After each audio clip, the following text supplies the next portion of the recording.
Hi అండి. సన్నీగా ఉందని చెప్పేసి సరదాగా అలా మాకు దగ్గరలో పార్క్ ఉంటే పార్క్‌కైతే వచ్చాము. పార్క్‌లో అయితే ఇలా క్రిస్మస్‌కి సంబంధించిన డెకరేషన్స్ ఇంకా లైటింగ్స్ అయితే వేస్తున్నారనమాట. లాస్ట్ ఇయర్ గూడా ఇలా పార్క్ మొత్తం లైటింగ్స్, డెకరేషన్స్ అయితే చాలా బాగా చేశారు. చాలా బాగా అనిపించింది. ఇక్కడ ఇంకా క్రిస్మస్ అంటేనే పెద్ద పండగ కాబట్టి ఒక 2 మంత్స్ నుంచే ఇలా డెకరేషన్స్, లైటింగ్స్ ఇళ్ళల్లో ఇలా ఇట్లా పార్క్స్ ఉంటే పార్క్స్‌లో గూడా ఫుల్ డెకరేషన్స్ అవి వేస్తూ ఉంటారు. ఇక్కడ చూడండి చలికి చెట్లు ఆకులు మొత్తం ఎండిపోయాయి.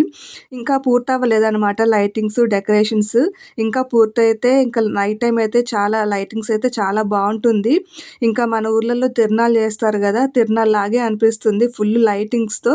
ఇక్కడ నుంచి మన ఛానల్‌లో అయితే క్రిస్మస్‌కి సంబంధించిన వీడియోస్ అయితే వస్తూ ఉంటాయి. మన ఛానల్‌ని అయితే సబ్స్క్రైబ్ చేసుకోండి. ఇక్కడ చూడండి శాంటా ఎక్స్‌ప్రెస్ అంట. ఆహ్, మొత్తం ట్రాక్స్ కానివ్వండి అలా పెట్టారు. ఈ వీడియో గనుక నచ్చితే లైక్ చేయండి, షేర్ చేయండి, సబ్స్క్రైబ్ చేసుకోండి.